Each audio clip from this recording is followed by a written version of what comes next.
If you worry, if you overanalyze, if you get stressed, if it feels like your nervous system is just going and your adrenaline, you're emotional, I'd really encourage you to listen to this. Today I'm going to talk about the belief not good enough.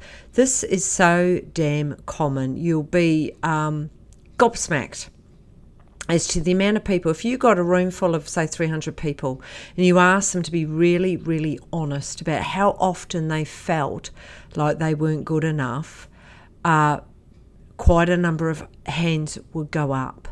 We're quite good at putting masks on, armour, defences, to show the world that you're actually okay. But in the quiet recesses of people's lives, and when you actually sit with yourself, it can be feelings of not good enough. So let's go back a bit. Imagine if any of you are hanging around little kids, little babies. Do they have that? Do they have feelings of not good enough? No, they don't, do they? I love gazing into the eyes of little babies at the supermarket because it's unfiltered. You see them and they see you. They really look at you. You know, their eyes are wide open, their heart, their mind, they're fully connected. They're looking at you. That's what's beautiful about little babies. But what begins to happen as babies begin to grow? They start to take on messages from the outside world, i.e. mum and dad, and start learning that they have to perhaps act a certain way to get their needs met. So if the little baby is crying and nobody comes, nobody feeds them or nobody holds them, it's what's the messaging that little baby's going to get? I was recently listening to Gabor Mate. I don't know if I'm saying it correctly. I love his work. Google him. He's just brilliant. He used to be a doctor, and at 55, he gave that away and started working in trauma and addiction and childhood attachment. And he talks a lot on this subject, that it's very much when we're little, these beliefs start stepping in, because when we're little, we look outside of ourselves for our validation. Am I enough? Please show me that I'm enough.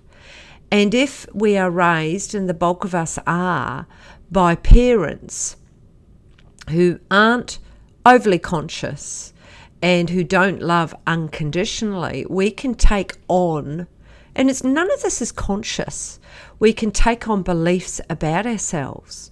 And the thing is, if you do not do your healing work and clear this out, it hangs around you for the rest of your life.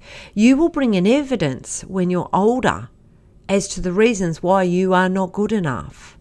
So it's absolutely crucial to first of all understand it, but then what are you going to do about it? Now, I'm at a place now where I am good enough. I know I am, but I didn't used to feel like that. So I'm going to read a little bit from my book. Here's my book, Inner Wealth. And I'm going to read a part here where this takes me right back to, not feeling good enough. So this is page 123 of Shifting Sands. In the healing and practice part. So, the decision to seek intensive counselling was not an easy one. Admitting that I needed help felt like a failure, but I was desperate. I found a counsellor and I began therapy. The first 3 sessions were spent in tears. For the first time, I allowed someone to see the raw, unfiltered pain that I had kept hidden for so long. It was both liberating and terrifying. The counsellor sat opposite me, providing a safe space to express my unhappiness, anger and loneliness. This was a revelation. I can never say that word. I had always felt that struggle and suffering were isolating experiences, but here was someone who validated my feelings and offered support without judgment. This validation was something I'd never experienced before. I'd always minimized how I felt. During these sessions, I began to unravel the deeply rooted beliefs that had governed my self-perception. I came to understand how these beliefs were contributing to my depression and anxiety, which had gone undiagnosed for years. The counsellor helped me see that I had internalized a lot of harmful messages, that I was not good enough. So, a very large part of the population have a belief that they're not good enough. But it is actually your responsibility. It is your work. It is your truth to unravel all of the parts that contributed to that thinking. I call it healing. You got to go there. And it's finding someone that you trust, where you can start pulling those layers back. Because when we're little, we take on these beliefs, conditioning, patterning, and then we continue out in the world bringing in evidence why we're not good enough. And you end up in relationships where you put up with shit because deep inside, I'm not good enough. So if you flip it and you can get to a place where you are enough, wouldn't you notice you'd have more awareness? You'd allow yourself to connect with those feelings inside, to be able to process that I am enough. Because you know what? You're perfect exactly as you are. You don't have to prove your worth. But when you have that belief, and like I say, a large part of the population do, you're going to be constantly bringing in evidence why you're good enough. It's like you've got to prove yourself.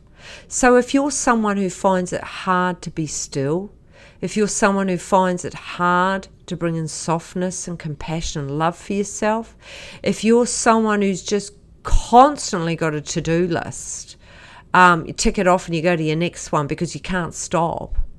If you're someone who has vices to dull yourself down, to help you be with the strong emotions that are going in your body because you don't know how to be with them, all of these are little, also, I won't say red flags, but they're little touches to let you know that perhaps deep inside there's a belief that you're not enough. And you're trying to prove yourself, prove your existence. You know what? It's wonderful when you can get to a place where you don't have to prove your worth. You're doing and being in the world because it's coming from a place inside of you. It's coming from that real spiritual knowing, because you're being. You're not doing. You don't have to do. You do if you want to, but being. And being is passion.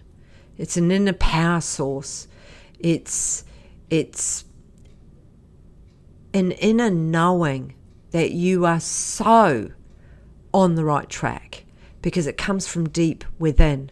It isn't from any validation or any programming or any attachment from outside.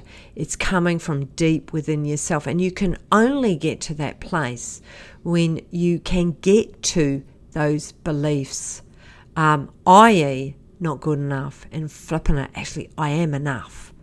And look, I really hope this has been helpful. If it has been, I encourage you to subscribe, perhaps get onto one of my websites and have a poke around, see if there's anything that sort of speaks to you.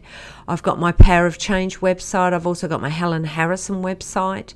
If you're someone who is trying to perhaps get a deeper connection inwardly and you're trying to get to know yourself intimately, my book could be helpful.